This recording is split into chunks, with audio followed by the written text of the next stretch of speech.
Ever feel like your emotions are on a leash that anyone can yank? One bad text ruins your day, one rude driver ruins your mood, one silent treatment, and suddenly your whole mind is on fire. But what if you could break that leash?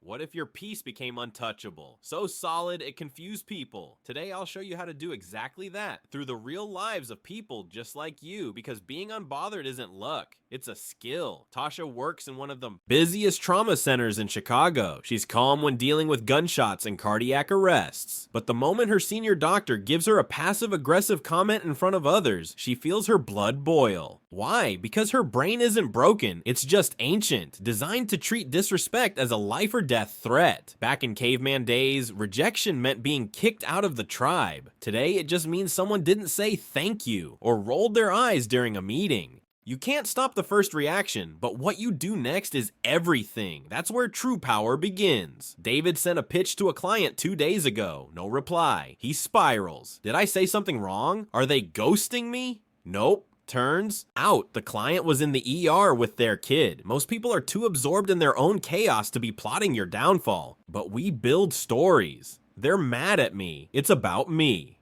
It's not. It's projection. Other people's stress, pain, and insecurity don't belong to you. David learned the magic phrase, not my energy, not my weight.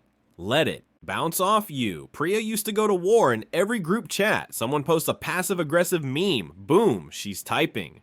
But now, silence. She discovered emotional minimalism. You declutter your home. Why not your emotions? Not every rude tone needs a rebuttal. Not every inconvenience deserves a meltdown. Every time Priya chooses calm, she rewires her brain to protect her peace, and that's not weakness. That's evolution. Marcus used to dread the break room, the gossip, the drama, the subtle digs. He always defended himself until one day he didn't. He smiled, sipped his coffee, and walked away. Drama only survives with an audience. When people realize you won't perform, they either adjust or disappear. Suddenly, Marcus was called cold, stoic, hard to read. Good. That meant his boundaries were finally visible. You're not rude. You're just not entertaining dysfunction anymore. When a drunk passenger started yelling mid-flight, Leila didn't flinch. She calmly de-escalated the situation while others panicked. It's not because she doesn't feel fear. It's because she's trained herself to pause. She's sat with rage and didn't let it speak. She's been insulted without firing back. That kind of stillness, it's earned. You don't have to react just because you feel something. Jamal used to yell when stuck in traffic, curse when someone interrupted him, but he started small, standing behind slow walkers without sighing, ignoring petty comments, pausing before replying. Every time he resisted reacting, he leveled up. Now, the things that once ruined his whole day barely scratched the surface. Mental strength isn't a trait, it's a muscle. You build it with resistance and repetition. And Jamal's peace? It's stronger than ever. You're not here to be a robot. You're here to stop giving power to people who haven't earned it.